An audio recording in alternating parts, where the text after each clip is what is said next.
तृतीय स्कंद में, भागवत के तृतीय स्कंद में वर्णन आता है कि कालम कर्मम स्वभावम च मायेशो मायया स्वया यदृक्षया मनु प्राप्तम विभुभूषु रूपाददे। ब्रह्मा जी कह रहे हैं नारद जी से कि भगवान ने सबसे पहले जब सगुण सृष्टि की रचना की तो इन तीन गुणों को स्वीकार किया। कौन से? सत्वगुण, रजोगुण और तमोगुण।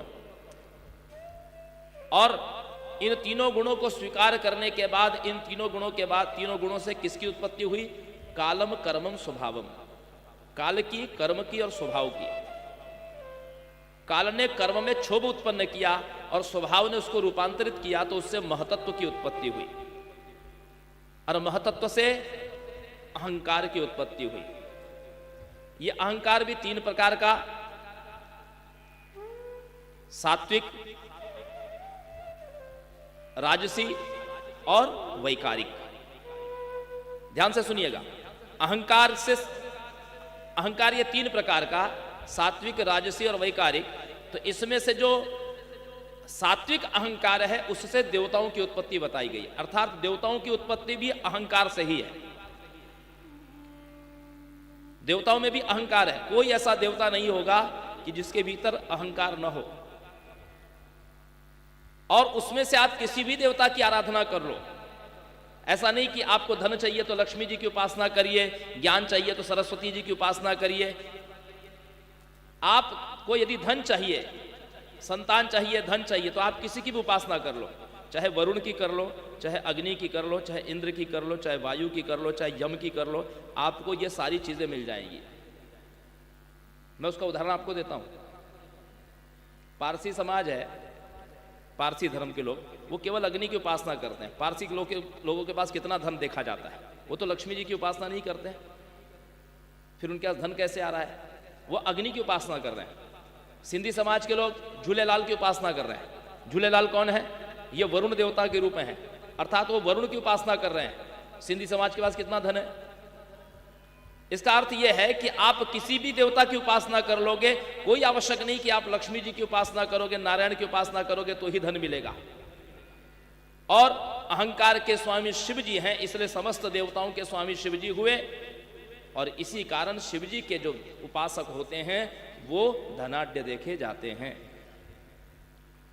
फिर भगवान निर्गुण है, श्रीहरि निर्गुण है, और वे अपने भक्त को अपने जैसा बनाते हैं। ऐसा नहीं कि भगवान विष्णु के सारे भक्त भिखारी ही होंगे, ऐसा नहीं है। भगवान उनको धन भी देते हैं। भगवान नहीं देते धन, भगवान कभी भी अपने भक्तों को धन नहीं देते हैं। लेकिन लक्ष्मी जी जो उनकी सेवा करने वाली है, जो नारायण की सेवा करता है सच्चे मन से, लक्ष्मी जी उसको धन देती है। गोपी गीत में गोपियों ने कहा, ते जन्मना व्रजम ते अधिकम जयति श्रेयत इंदिरा शश्वतत्र ही। हे प्रभु, आपके जन्म से इस व्रज की शोभा ऐसी बढ़ गई है कि लक्ष्मी जी भी उसकी सेवा करने के लिए यहां पर उपस्थित हो गई है। तो लक्ष्मी जी नारायण की उपासना करने वाले व्यक्ति की सेवा करती है। लेकिन जब वो साधक लक्ष्मी को पा करके हरि की भक्ति में, हरि की भक्ति से विलग होता है, प्रमाद करता है, तो लक्ष्मी जी उससे रुष्ट हो जाती है। भगवान क्या करते हैं? अब लक्ष्मी जी को हटाया, फिर भी वह लोकेशना से जगत में व्यवहार करता है, तो भगवान कुछ न कुछ उसको कलंक भी लगा देते हैं। जब धन नहीं होगा और समाज में प्रतिष्ठा नहीं होगी, तो व्यक्ति को उस समय बस एक ही याद आता है, भगवान ही याद आते हैं। फिर वो भगवान की ओर बढ़ जाता है और फिर भगवान अपनी अनपायनी निर्मल भक्ति देते हैं और उसको अपने समान बना करके अपने धाम में प्रतिष्ठित करते हैं। यही कारण है कि भगवान श्रीहरि के जो अच्छे भक्त होंगे वो अकिंचन देखे जाएंगे। मेरी बात को आप थोड़ा सा समझिएगा। हम आपकी एक सबसे बड़ी समस्या क्या है जानते हैं? हम आप उसी को संत, बड़ा संत समझते हैं जो बहुत विख्यात है, जिसके बहुत बड़े आश्रम हो, जिसके बहुत सारे हजारों चेले हों, जिसके पास में बहुत सारी गाड़ियां हों, जिसके पास में बहुत सारी उपाधियां हों, जिसके टेलीविजन में प्रोग्राम चलते हों। हमारी दृष्टि में वो सबसे बड़ा संत होता है। लेकिन ये सारे जितनी भी ये लोकेशना वाली जितनी चीज़ें आप देखते हैं ये संत पर परिभाषित नहीं होती। मैं ऐसा नहीं कह रहा हूं कि टेलीविजन में जितने आते होंगे सब ढोंगी हैं, ऐसा तो नहीं कह रहा मैं, लेकिन जिसके भीतर लोकेशना है वो संत नहीं हो सकता। संत तो छिप करके सेवा करते हैं, वो सेवा कर रहे हैं इस बात का जगत को ज्ञान नहीं होता। संत कभी किसी से याचना नहीं करते। संत का ऐसा नहीं होगा कि टेलीविजन में प्रोग्राम चल रहा है और नीचे क्यूआर कोड आएगा, आप जो भी दान देना चाहते हैं अमुक बैंक खाते में, ये संत के लक्षण नहीं हो सकते। वो सेवा के लिए करते होंगे, संस्था करती होगी, समिति करती होगी, वो विषय अलग है, लेकिन संत का आग्रह ये नहीं हो सकता। संत तो भले एक गाय की सेवा करेगा लेकिन दुनिया में ढिंडोरा नहीं पीटेगा।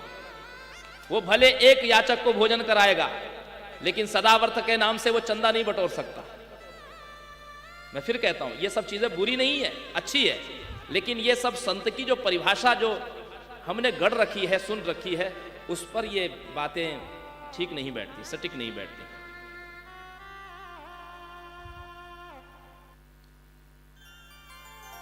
इसीलिए भगवान श्रीहरि के भक्त अकिंचन देखे जाते हैं। और यही बात शिव जी कहते हैं कि तपसी यो निरता मुनयो मला तब विहाय पदाम्बुज पूजनम जननी ते विधि न किल वंचिता परिभवो विभवे परिकल्पिता। जो लोग देवताओं की उपासना कर रहे हैं, तपसी ये निरता मुनयो मला, चलो ठीक है, फिर भी देवताओं की आप पूजा कर रहे हैं तो अच्छी बात है, क्योंकि भगवान कहते हैं कि सर्ववेदमयो विप्रः सर्वदेवमयो अहम, मेरा विग्रह जो है सर्वदेवमय है।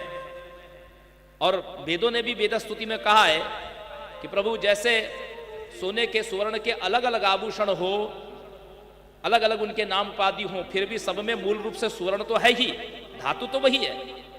इसी प्रकार किसी भी देवता की उपासना करिए, किसी भी देवता को प्रणाम करिए। आकाशात पतितम तोयम यथा गच्छति सागर सर्वदेव नमस्कारम केशवम प्रति गच्छति। किसी भी देवता को आप प्रणाम करिए तो प्रणाम भगवान को ही हो जाता है, क्योंकि सर्वदेवमयो अहम, मेरा जो विग्रह है वह सर्वदेवमय है।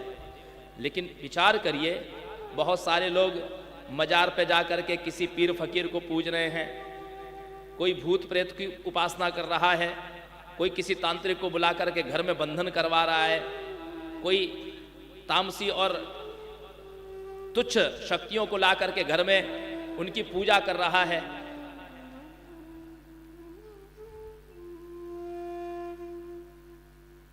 मैंने कई ऐसे घर देखे हैं जिनके यहां पर वो हरी कपड़े वाली फोटो लगी हुई है, उनके नागपुर में भी बड़े बड़े उनके स्थान बने हुए हैं।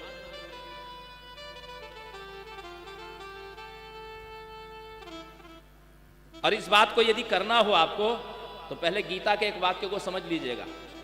गीता में श्री कृष्ण कहते हैं कि यो यो याम यम तनुम भक्त्या श्रद्धामर्चतुमिच्छति तस्य तस्य चलाम श्रद्धाम तामेव विदधाम्यहम्। आप किसी की भी उपासना करते हो, भगवान कहते हैं मूल में मैं रहता हूं और मैं उस देवता को माध्यम बना करके आपके मनोरथ की पूर्ति करता हूं। जैसे हमारे भारतवर्ष में बहुत सारे ऐसे भी धर्मानुरागी लोग हैं जो अपने गुरुजी की बड़ी श्रद्धा करते हैं। वो गुरुजी को ही बहुत सारे हैं, निरंकारी है, राधा स्वामी है, ऐसे कई है। कोई रामपाल जी महाराज का शिष्य है, कोई राम रहीम का शिष्य है, और ये बहुत संख्या में है, लाखों लाखों की संख्या में लोग हैं। और उनका मानना है कि हमारे गुरुजी ही सब कुछ है। कोई कहता है कि कबीरदास जी सबसे श्रेष्ठ है। ये क्यों मान रहे हैं जानते हैं? इनको लाभ हुआ है तभी मान रहे हैं ये।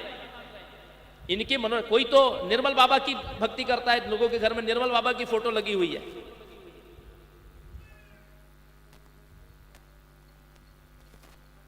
हमारा किससे विरोध नहीं है, हम तो केवल इतनी बात कह रहे हैं आपसे। गीता में जो कहा है भगवान ने, भगवान कहते हैं मैं ही उस व्यक्ति को या उस देवता को निमित्त बना करके आपके मनोरथ की सिद्धि करता हूं।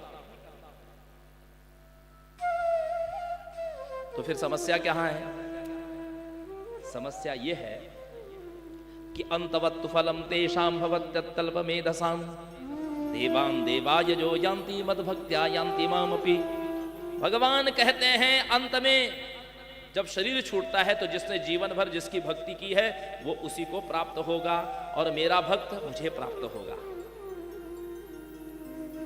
जो मेरा भक्त होगा वो मुझे प्राप्त होगा। सज्जनों माताओं, पुराणों को अच्छे से समझिएगा, पढ़िएगा। ब्रह्मलोक में जाने के बाद आपका फिर से जन्म होगा, पुनरावृत्ति होगी। शिवलोक में भी आप शिव जी की भक्ति करने के बाद हो सकता है कि हजारों कल्प पर्यंत तक आप शिवलोक में रहे, लेकिन वहां से भी आपकी पुनरावृत्ति होगी। वैकुंठ में जाने के बाद में भी फिर आपकी पुनरावृत्ति हो सकती है। एकमात्र शाश्वत धाम मणिद्वीप धाम है जहां से फिर जीवात्मा मुक्त हो जाती है। क्योंकि हमने निवेदन किया था मणिद्वीप धाम में मां के 4 मंडप है, श्रृंगार मंडप, ज्ञान मंडप, एकांत मंडप और मुक्ति मंडप। तो भगवती की दिनचर्या में जब भगवती मुक्ति मंडप में जाती हैं तो समस्त जीवात्माओं को मुक्त कर देती है। और यही बात का दर्शन जब शिव जी ने किया है तो शिव जी कहते हैं कि हे मां, जो लोग अन्य देवताओं की उपासना करते हैं अर्थात हम तीनों की भी जो उपासना करते हैं वो तो ब्रह्मा के द्वारा ठगे गए जीव हैं। क्योंकि तब विहाय पदाम्बुज पूजनम, वे सब आपके चरण कमलों की पूजा छोड़ करके हमारी पूजा कर रहे हैं, वो तो ठगे गए लोग हैं, ठगे हुए लोग हैं। जननीते विधिना किल वंचिता,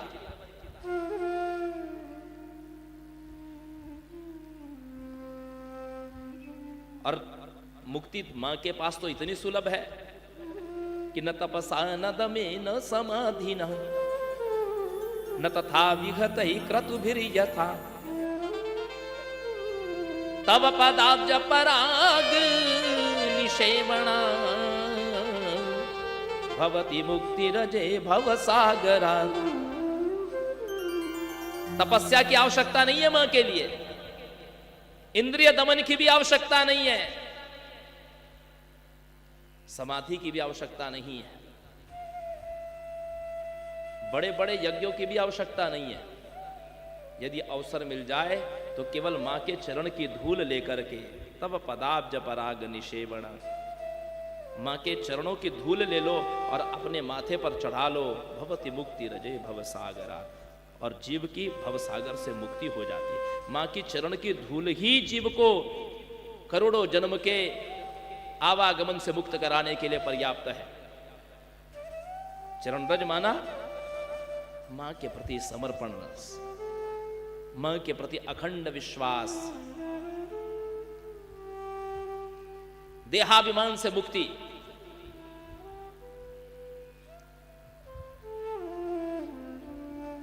शिव जी कहते हैं कुरु दया दयसे यदि देवी माम कथय मंत्र मना विलमद्भुतम समभवो प्रजपन सुखितो यजम सुविशदम च नवारणम अनुत्तमम। हे पराम्बा, हम पर दया करिए और दया करके आप अपना वो मंत्र दीजिए। कौन सा मंत्र? आपका वो विमल मंत्र दीजिए जिसको पाने के बाद फिर अब कुछ पाना शेष नहीं रह जाता। समभवो प्रजपन सुखितो यजम सुविशदम च नवारणम अनुत्तमम। आपका वो नवारण मंत्र, क्योंकि उस नवारण मंत्र के भीतर ही आप विद्यमान रहती हैं। जैसे एक बीज होता है ना, एक किसी फल का बीज ले लीजिए, इस सेवम फल के बीच में एक बीज है। मैं आपसे पूछूं कि ये कितने कितने एप्पल हैं, बताइए तो। एक है, लेकिन आप जानते हैं इसके भीतर एक बीज है। उस बीज को जब आप धरती पर डालेंगे, बोएंगे, तो उसमें से एक पौधा निकलेगा, कुछ सालों में उसमें फल लगेंगे और उस फल में, उस वृक्ष में हजारों फल लगेंगे। उन हजारों फलों में हजारों लाखों बीज होंगे, उन हजारों लाखों बीजों में हजारों लाखों वृक्ष होंगे, उन हजारों लाखों वृक्षों में और करोड़ों अरबों फल होंगे, एक बीज में सब कुछ। ठीक उसी प्रकार भगवती अपने बीजाक्षर में समाहित होती है, पूरा ब्रह्मांड उस बीजाक्षर में समाहित होता है।